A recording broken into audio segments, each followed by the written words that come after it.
안녕하십니까. 시장공감 10 시작합니다.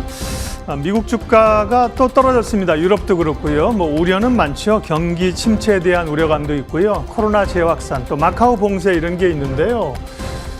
이전만은 안 하겠죠. 네, 우리가 다시 우리도 코로나가 확산되고 있지만 이전처럼 4명 이상 못 모이고 이러지는 않지 않을까요? 그래서 하락하긴 했습니다만 변동성은 남아 있습니다만 정확히 변동률이죠. 그래서 변동률 자체는 이전보다는 좀 줄어든 참을 만한, 해볼 만한 그런 흐름들입니다. 그렇다고 보면 결국은 이제 사실 대형주보다는 중소형주 게임들이 나타날 수 있는 거죠. 대표적인 게 이제 바이오 같은 거고요. 조금 가벼운 엔터주나 그런 점에서 시장에 대한 고민들 또 대응 전략 세우면서 가도록 하겠습니다. 오늘도 종목 얘기 많이 하도록 합니다. 지수 확인하겠습니다.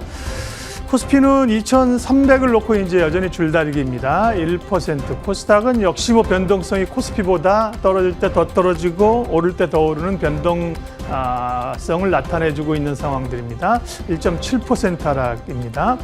예, 오늘 전략과 함께 종목 이야기. 첫 번째 종목 이야기는 잠금 해제입니다. 출발하겠습니다.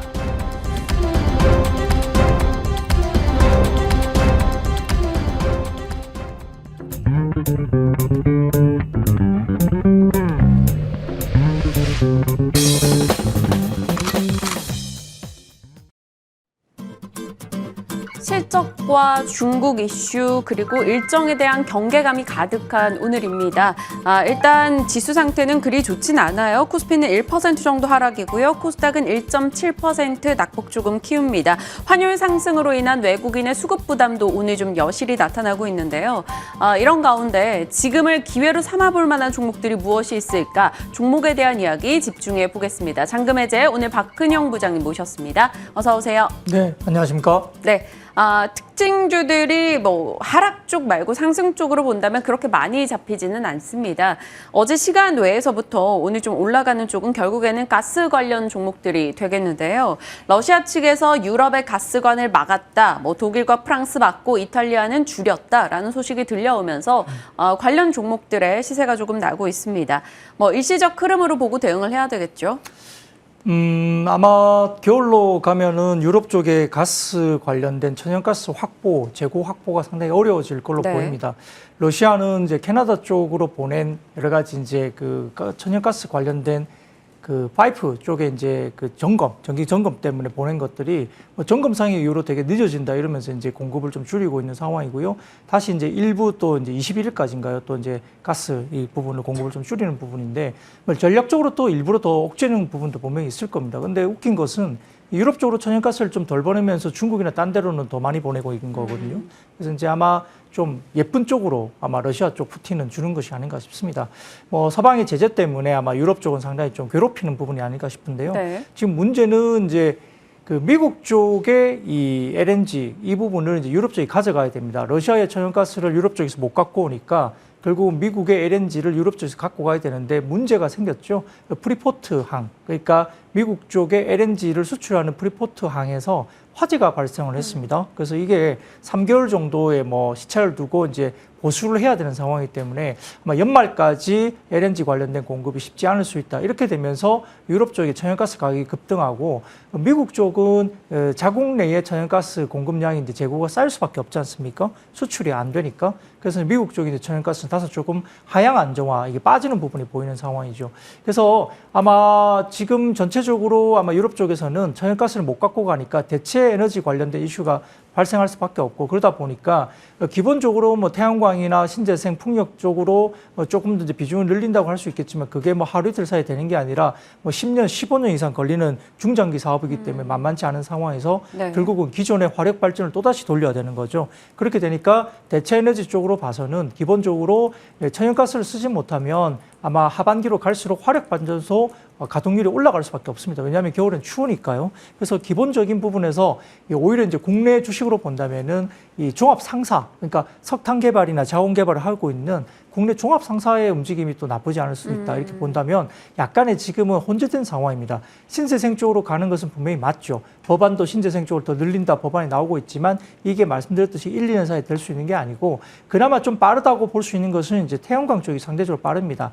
비용적인 부분에서도 풍력보다는 태양광이 훨씬 더 싸게 이렇게 할 수 있는 설치할 수 있는 부분이기 때문에 또 중국의 부분에서 또 드라이브를 걸고 있는 상황에서 태양광 쪽이 신재생 쪽에서는 가장 빠르다 볼 수 있겠고 대체 에너지 쪽으로서는 연말 갈수록 화력 발전소에 대한 활용도가 좀 높아질 수 있다는 점에서는 오히려 석탄 관련된 쪽 그리고 자원 개발과 관련된 국내의 종합 상사가 조금 더 두드러질 가능성이 있다고 볼 수 있겠습니다. 상사주도 저희 좀 잘 봐야겠다라는 생각이 듭니다. 에너지 관련해서는 지금 당장 필요한 것과 앞으로 가야 될 길에 대해서 좀 혼재되고 있는 상황입니다. 그에 대한 파악 좀 잘 하시면서 수급적인 이동도 잘 점검하시길 바랄게요. 셀트리온 그룹주, 셀트리온 3사가 오늘 출발 다 좋았다가 지금 셀트리온을 제외하고는 상승분을 다 반납해둔 상황인데 와, 셀트리온요. 6월경부터 해가지고 이 종목 들고 있었으면 시장이 빠져도 웃었겠어요. 너무 좋은 흐름이었더라고요. 네, 뭐 워낙 셀트리온 그룹주는 또 많이 빠지기도 네. 했습니다. 수급도 많이 빠져나왔고요. 뭐 공매도 전쟁도 있었고 그런데 최근에 보면은 미국 시장에서도 제약 바이오 헬스케어가 52주 신고가로 올라갑니다. 최근에 뭐 시젠 관련된 미국 시장의 M&A, 국내 시젠이 아니고요. 미국 쪽에 있는 다른 의미의 시젠이라는 회사가 있는데 네. 관련된 그 M&A가 대형 M&A가 뭐 진행되고 있습니다. 그런 부분 때문에 이제 모멘텀이라든지 그다음에 이 제약 바이오 헬스케어 쪽은 경기 방어주로 지금 분류가 됩니다. 왜냐하면 뭐 신약 개발이나 R&D 관련된 뭐 대규모 돈이 들어가는 이쪽은 좀 차치하고요. 기본적으로 우리가 이제 약은 아플 때일수록 그리고 경기가 아무리 안 좋다 하더라도 약은 먹어야 되는 거죠. 몸이 아프면 약국을 가서 약을 먹습니다. 이것 때문에 기본적인 경기 방어주로서의 성격을 가진다라고 최근에 분석되고 있고 두 번째로는 또 안정적으로 지금 가는 가운데 지금 인플레가 상당히 좀 중요한 이슈가 되고 있는데 이 원가율이 굉장히 낮은 게 제약바이오 산업입니다. 그래서 원가율이 낮기 때문에 인플레 관련해서 상당히 좀 비껴갈 수 있는 업종으로 분류가 되고 있기 때문에 최근에 좀 주목을 받았는데요. 여기에다가 실적이 상반기보다는 하반기로 갈수록 실적들이 좋아집니다. 업종별로. 그래서 탄탄한 실적을 가지고 있는 회사들은 결국은 CMO 사업을 하는 회사들. 그러니까 셀트리온 그룹이라든지 그다음에 삼성바이오로직스라든지 그다음에 뭐 최근에 한미약품 그룹이라든지 이런 쪽도 CMO가 상당히 탄탄하게 가고 있고 SK바이오사이언스처럼 뭐 새롭게 뭐 백신 개발이나 이런 것들 뭔가 모멘텀을 가진 쪽도 상당히 주가가 튀어오르는 모습이 보이잖아요. 그래서 상대적으로 지금 인플레 관련된 지표가 많이 안 좋아지고 금리가 막 올라가는데 이런 부분에서 좀 비껴나면서 실적이 상저하고 그러니까 하반기로 갈수록 모멘텀들이 또 M&A 이슈들이 나올 수 있는 구간이니까 지금 제약 바이오 헬스케어 쪽에 수급이 쏠립니다. 전통적인 제약사들이 상당히 좀 견조한 모습을 보이고 있다는 점에서 기존에 말씀드렸던 셀트리온 그룹뿐만 아니라 삼성바이오로직스 그리고 그 외에도 이제 다른 전통적인 제약사 CMO 관련된 종목들은 좀 보셔야 되고요. 그 외에도 뭐 튀고 오르는 것들이 뭐 코로나 확진이라든지 그다음에 진단키트 관련주나 그다음에 진단키트 관련주들은 또 원숭이 두창과 관련된 테마주로서 엮이기도 합니다. 근데 진단키트나 원숭이 두창 관련주는 다소 조금은 조심스러운 조건이 필요하고요. 뉴스 플로우에 따라 급등락이 변하기 때문에 실질적으로 실적에 대한 부분들이 반영되는지는 잘 모르겠습니다. 그래서 전통적인 어떤 제약사라든지 그다음에 우리가 볼 수 있는 그 뭐 대원제약 같은 경우도 우리가 이제 실제로 우리가 뭐 코로나 걸리면은 콜대원 같은 뭐 제품을 먹거든요. 네. 짜 먹는 거 있잖아요. 그걸 많이 줍니다. 그래서 대원제약은 콜대원 제품이 많이 팔리기 때문에 실적도 좋아질 수 있는 국면에서는 전통적인 제약사 그리고 CMO 관련된 쪽으로 좀 집중하시는 게 어떨까 싶고요. 전체적으로 시장이 안 좋을 때 경기 방어주 역할을 충분히 제약바이오 헬스케어를 할 수 있다 볼 수 있겠습니다. 네. 지금 시장에서 좀 특징적인 종목들에 대한 전략 나눠봤고요. 이어서 잔금 해제 종목 가겠습니다. 오늘은 IT 쪽에서 두 종목 다 소개해 주신다고 해요. 첫 번째 종목은 파인테크닉스입니다. 폴더블 힌지 관련 업체인데 폴더블로 여는 실적 기대감. 첫 번째 포인트 넘겨볼게요. 일단 또 폴더블 폰 출시가 임박했습니다. 삼성이 2019년도부터인가요? 이 폴더블 폰을 내놓고 시작하면서 네. 폴더블 폰 나오는 시기 전에 꼭 이 종목에 한 번씩 주목을 받는 흐름이 반복되더라고요. 네, 뭐 KH바테가 더불어서 뭐 폴더블 폰의 가장 큰 수요주로 엮이는데요. 결국 이제 출하량 하향이 계속적으로 되고 있기 때문에 별로 좋지 못한데 애플은 잘 팔립니다. 아이폰 14가 지금 중국에서 이번에 역대 최고의 뭐 매출을 올릴 것이다 이야기 나올 정도고요. 전체적으로 지금 그 중국 쪽의 유통업체들이 웃돈을 2배 이상 주고서도 아이폰 14 물량을 구하려고 한다는 정도까지 나오기 때문에 아마 중국 쪽에 애플 쪽은 잘 팔릴 것 같습니다. 그리고 삼성 쪽은 다소 출하량이 줄긴 했지만 그래도 선방했다 정도 볼 수 있습니다. 폴더블 폰이 잘 팔리고 있고 그나마 이제 중저가 모델들이 조금 빠지면서 약간 선방하는 정도였고 중국의 로컬 업체들이 완전히 망가졌죠. 뭐 오포, 비보, 샤오미 쪽이 완전히 망가지면서 중국 내의 어떤 그런 분위기는 완전히 달라지고 있습니다. 여기에 따라서 파인테크닉스 같은 경우는 폴더블 밸류체인 핵심의 기업입니다. 메탈 플레이트 공급사로 알려져 있는데요. 매출 비중은 모바일 부품이 72%, LED 12%, 내외장재가 11%, 기타 6% 정도 되는데 이게 이제 폴더블 기기에 메탈 플레이트 내장 힌지를 공급합니다. 이거는 패널 뒷면에 부착되면서 패널을 받쳐주면서 보호하는 역할을 수행하는 어떤 그런 부분인데요. 폴더블 관련된 부품 비중은 작년에 72%, 3,110억 정도 규모에서 올해 같은 경우는 80%까지 올라오면서 5,380억대로 매출이 상당히 상당됩니다. 전체적으로 지금 전사 이익에서 폴더블이 차지하는 부분들이 80% 이상이기 때문에 폴더블 관련된 수혜주로 거론될 수 있습니다. 작년에 폴더블 출하량이 뭐 한 800만 대, 700만 대 정도 됐다고 보면 올해 같은 경우에는 폴더블 출하량이 1,600만 대 정도까지 나올 걸로 보이고요. 8월 달에 신제품이 나올 걸로 보입니다. 올해 매출액은 6,758억에 영업이익이 646억 원, 영업이익은 작년 대비 80%나 급증할 걸로 보이는 상황이고요. 그 폴더블 부품은 패널을 제외하면 공급 단가가 아주 하이 단가 높은 단가에서 그대로 유지가 잘 되고 있습니다. 아직까지 초기 단기이기 때문에 그러고요. 시장이 개화 단기이기 때문에 단가 하락에 대한 부분도 상당히 낮습니다. 이 폴더블은요, OLED도 그렇고 폴더블도 그렇고 항상 아직은 뭐 초기다 뭐 이래서 이게 적용되는 곳들이 더 늘어나야지 네. Q가 증가한다. 이거에 대한 기다림을 계속 갖고 있잖아요. 네네. Q가 증가되는 것은 기본적으로 삼성 물량도 많이 늘고 있고요. 네. 두 번째로는 중화권 쪽에 폴더블 폰 관련된 진출이 상당히 강화되고 있죠. 여기에 따라 지금 수요처가 중화권 쪽으로 확대될 가능성이 상당히 높게 이야기되고 있고 신제품 공급도 기대감이 상당히 높습니다. 금속 가공에서 특정 공정이 아닌 그러니까 뭐 다이캐스팅이나 CNC 공정 이런 부분들이 아닌 전체 방식을 모두 다룰 수 있기 때문에 이 회사에서는 원스톱 금속 구조물 기업의 면모가 확실히 드러나면서 차별적인 요소가 나타난다 볼 수 있겠고요. 아까 말씀드렸듯이 힌지 부분은 가격이 별로 거의 안 떨어집니다. 그리고 더블 힌지에서 이제 싱글 힌지로 바뀌는데 가격이 떨어질 리가 없죠. 신제품이 또 적용되기 때문에 그렇습니다. 여기에 따라서 Q도 늘어나고 P도 유지가 되는 국면이기 때문에 아무래도 이런 부분에서는 확장 국면 충분히 될 수 있겠고 올해 1,600만 대 정도 출하량 예상이면 내년에는 다시 여기에서 더블입니다. 3,200에서 3,400만 대까지 올라오는 국면이기 때문에 삼성전자 입장에서도 전체 출하량이 준다 하더라도 매출과 이익을 방어하려면 중저가 폰을 좀 줄이고 그다음에 고부가가치 폰, 그러니까 뭐 S 시리즈라든지 그다음에 폴더블 폰에 대한 비중을 늘릴 수밖에 없는 국면이기 때문에 아마 이 부분에 대한 수혜를 충분히 받을 수 있고요. 명확한 방향성이 나온 겁니다. 그러니까 폴더블 폰 관련된 IT 부품 수혜주는 명확한 방향성이 나와 있기 때문에 지금의 시장이 좀 흔들린다 하더라도 상당히 견조한 실적과 주가 흐름이 될 수 있다 볼 수 있겠습니다. 따라서 지금 폴더블 관련된 제품군이 뭐 스마트폰뿐만 아니라 노트북으로 갈 수 있고 향후에도 슬라이드 폰으로도 이어질 수 있거든요. 이런 부분들이 결국은 힌지라든지 폴더블 폰의 어떤 특화된 어떤 그런 부품군들은 향후에 1, 2년 정도까지는 탄탄한 수요가 받침된다 볼 수 있겠습니다. 네, 파인테크닉스가 0.4% 정도 오늘 좀 약보합권에서 거래되고 있는데요. 이러한 모멘텀을 생각해 본다면 그리고 올해 실적 또한 기대치가 굉장히 높다라면 밸류 평가 어떻게 해야 될까요? 기본적으로 어제 수급만 보시더라도 기간 외국인 수급이 동시 대규모로 막 유입이 됐습니다. 상당히 지금 저점에서 강하게 유입된 점에서 오늘 같은 경우도 지수 빠지지만 크게 안 빠지고 이제 그냥 버티고 있죠. 그래서 좀 튀어오를 것으로 보고 있고요.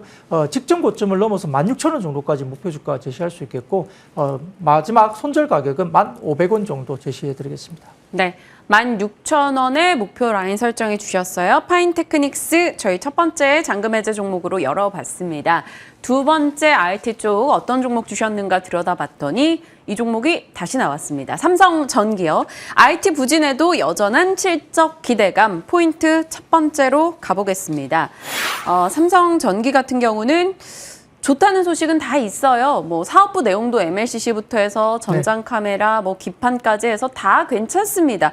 그렇지만 주가가 못 가주는 대표적인 종목 중 하나예요. 좀 정신 좀 차렸으면 좋겠는데 이제 차릴까요? 네, 뭐 지금 삼성전기가 좀 빠진 이유는 뭐 두 가지가 있습니다. 수급적으로는 공매도나 이런 것에 대한 약간의 공격을 좀 받은 것 같고, 두 번째로는 중화권에 있는 여러 가지 그 스마트폰의 출하량 이런 것들 줄어들면서 중화권 비중이 좀 높다는 인식 때문에 이제 좀 빠졌다 이렇게 보시면 되겠는데요.